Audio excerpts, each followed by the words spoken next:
Hello there and welcome to VGC. This is our preview of Pikmin 4 on Nintendo Switch.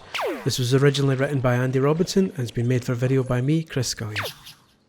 It's been almost exactly a decade since the last Pikmin title was released for Wii U, and with creator Shigeru Miyamoto claiming in 2015 that the next installment was very close to completion, many fans have been wondering what exactly has been holding up the Switch entry and what kind of outlandish changes such a dev stretch could justify. When Pikmin 4 was finally revealed via a short teaser last year showing off a new up-close camera angle, we'll admit that as big fans of previous games we held some concern. Previous Pikmin games offered frequently brutal and demanding strategy gameplay, where every second not spent micromanaging your 6 different species of alien foot soldiers, and later other squad mates too, marched you closer to sundown, when everyone left accounted for would be mercilessly munched by giant bugs and monsters. But when you entered that flow state, where you juggled your tasks at peak efficiency, commanding armies across the battlefield to defeat enemies and harvest the planet, Pikmin offered a satisfying tactile sensation that is yet to be replicated by any strategy game since. But there's no denying it's not a particularly accessible experience, which is likely why the series has never sold amazingly well. So leading up to Pikmin 4 there was plenty of reason to expect a casual catering overhaul, especially following the 2017 side-scroller Hey Pikmin and 2021's mobile game which did precisely that.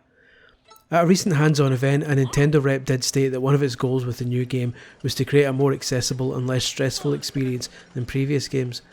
Thankfully the previous games it appears to be talking about are the original Pikmin, which famously enveloped its campaign with a strict 30-day time limit, and Pikmin 3, which tripled the workload by adding multiple characters simultaneously. Pikmin 4 is a game that feels much more like fan-favourite GameCube follow-up Pikmin 2, which took the foundations of the original and built a more carefully considered campaign, with no stressful time limit and the most difficult content fenced off via underground dungeons, allowing players to manage their own experience. The game starts with Captain Olimar, the hero from the original games, yet again crash landing onto a strange planet, which is the home of the Pikmin, an obedient, plant-like race who love nothing more than lifting heavy objects and fighting giant monsters for alien visitors. A rescue team is dispatched to rescue Olimar, but of course they end up crash landing on the planet too. As a rookie, it's now up to you to explore the surface, find your missing space crew, as well as the treasure required to repair your ship, and solve the mystery of what happened to Olimar. Right off the bat, Pikmin 4 feels closer to a traditional adventure game than the top-down strategy gameplay of the originals. This time players get to create their own rookie character from scratch using a Mii-style editor, and there's even a hub area. This is a landing site around your battered ship where any crew members you rescue will appear, allowing players to chat to them or access their various features. Like Pikmin 2, the Switch game also separates its most stressful challenges from the core exploration and treasure hunting on the surface. Special underground entrances are located around the game's opening garden area, and they're split into different levels containing treasure, puzzles and tough enemies. We were pleasantly surprised in our short play session to discover that, despite the closer camera angle, which you can easily zoom back up to bird's eye view if you choose, it very much feels like a traditional Pikmin game. Instead, Nintendo has dialed down the stress via subtle, quality of life changes that adjust the pace of the game. For example, while day cycles are still present and around 15 minutes long, players can now rewind time should they make a mistake and lose a bunch of Pikmin. In the more difficult underground sections, time will even slow down to around a sixth of its normal speed, meaning players can take their time completing challenges. Controls have also been quietly simplified, with aiming auto-targeting to enemies and certain functions such as the ability to disband your squad placed under a quick menu. Perhaps the most impactful change in terms of the game's feel and the changes to its overall economy systems are the introduction of players' new canine companion Oatchi. Oatchi will join players on their adventure and can smash obstacles, transport heavy objects and carry Pikmin on his back. Perhaps his most impactful role though incorporates some of the squad gameplay from the previous game.